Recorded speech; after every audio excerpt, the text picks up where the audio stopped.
I think it was Hippocrates who said something along these lines, "Let thy food be thy medicine and thy medicine be thy food." Today's video is about trying to find a cure for the common cold or, more precisely, reviving ancient remedies from medieval Europe. And speaking of cures for cold, there's another saying in my neck of the woods: if you take cold medicine, you'll get better in 7 days, otherwise you'll be sick for a week. Do you see where this is going? Let me tell you another interesting little story. Despite the fact that there are only a small number of basic ingredients to be found in OTC, over-the-counter, cold medicine around 10, give or take, ephedrine, ibuprofen, paracetamol, aspirin, pseudoephedrine etc. The number of cold-related drugs in your pharmacy is in the hundreds. Each major pharmaceutical company that has a hand in the cold industry typically has at least 10 different types. Many have 20 or 30 or even more. That's pretty confusing, especially when you're knocked out by a bad case of flu or cold, you can't think straight, and you just want something to get you out of your misery. You'll gladly spend a bunch of money to feel better. Little do you know you're wasting it on pure crap. Do you think I am exaggerating? Basically, in the cold medicine racket, the name of the game is making money via marketing and brainwashing. Have you noticed the huge number of drug ads on TV? 70% of the money a television is making outside an election is from Big Pharma, so let that sink in really well. Onion tea. It worked from day one, put me back on my feet, allowed me to think straight, to breathe and to write, you know what I mean. And then I realized that for us preppers, knowing ancient remedies for a disease that is wreaking havoc this time of the year would make for an interesting article. So, if you're into staying healthy without taking drugs, keep reading. Let me tell you how it all began. Awake at 4 a.m. Can't think, can't write, can't breathe, stuffy nose, sore throat. Does it sound familiar? Well, I managed to crawl to my car and hit a local pharmacy. I bought some stuff pompously titled cold medicine, got home, medicated myself, hit the bed, and woke up 3 hours later still feeling horrible. Then, it hit me, my grandmother used to make onion tea when I was little and I had a bad case of cold. I remember it smelled awful and tasted like rotten pig guts, but if I was a good boy and drank a lot of it, it worked. With these things in mind, I went to the kitchen, gathered 3 onions, washed them up pretty good, and put them in the kettle to boil. The idea is to take 2 to 3 small onions and boil them slowly in a full kettle until the water is reduced by half via evaporation, then drink the tea as hot as you can stand it. Trust me folks, it really works. Sore throat gone, stuffy nose gone, I was alive again. It does taste hideous, unless you're a die-hard onion lover, but it's a small cost to pay. Basically, with this magic potion you'll be able to function, to be active, to be alive, so to speak, from day one.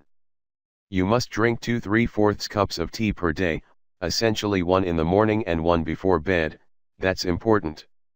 If you manage to squeeze 3 more in during the day, it will work like a Swiss watch. If all you have in the house are big fat onions, you'll just have to cut them in half before boiling it, but remember, don't remove the peel. That's essential, just wash the onion thoroughly. How does onion tea work? I really don't know. There aren't any official studies that I know of, probably because you can't patent onions and sell them for $5 a pop. It just does, provided you drink it hot as hell and you follow the recipe above. Vitamin C. Besides onion tea, supplementing with vitamin C and D3 is also very important when it comes to mitigating colds and flu.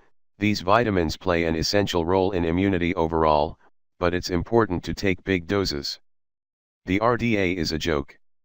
For example, I am talking about 2 to 3 grams of vitamin C per day, together with eating lots of fruit, oranges, grapefruits, lemons, kiwis, apples and, again very important, raw onions and garlic, natural antibiotics. The RDA is the minimal amount of vitamin C, or whatever, to be taken daily in order to avoid getting scurvy, Speaking of vitamin C. To be healthy, it takes for much more than that, remember that.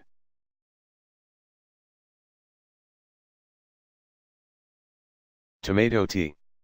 Another way of naturally treating a stuffy nose/nasal congestion is tomato tea. The recipe is 1 cup of tomato juice, but I'd use 2 to 3 tomatoes cut in half instead of tomato juice. A teaspoon of fresh garlic, basically a clove.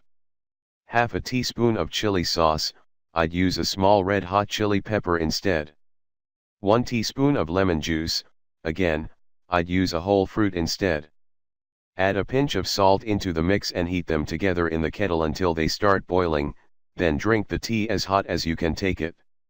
During the day, you can drink a mix of green tea and ginger tea with honey, as these ingredients boost the immune system and they break up phlegm naturally. The drugs are called expectorants. Streptococcal pharyngitis or strep throat is a common occurrence when it comes to seasonal colds and flu, and besides my aforementioned magic onion tea recipe, you should try 2 additional tricks if you want to get better ASAP. First, gargle with apple cider vinegar after you dilute it in a glass of warm water, 1 to 3 teaspoons of vinegar in 8 ounces of water. Second, gargle with salt water, and if you're hardcore, you can try rubbing your infected tonsils with salt, using your finger that is. It's not a pleasant experience, but it works amazingly well. You can boost the recipe's effectiveness by adding powdered cayenne pepper into the mix.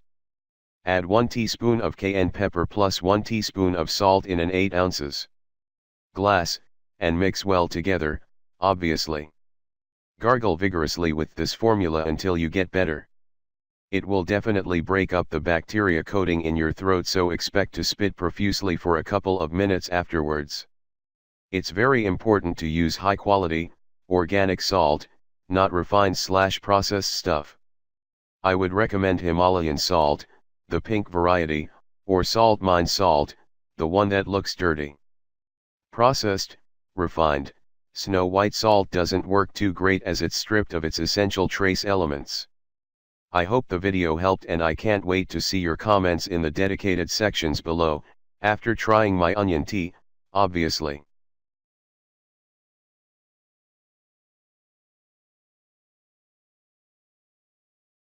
You may also like how to build an indoor hydroponic vegetable garden. Easy home cures for 15 types of pain. See the description. Thanks for watching.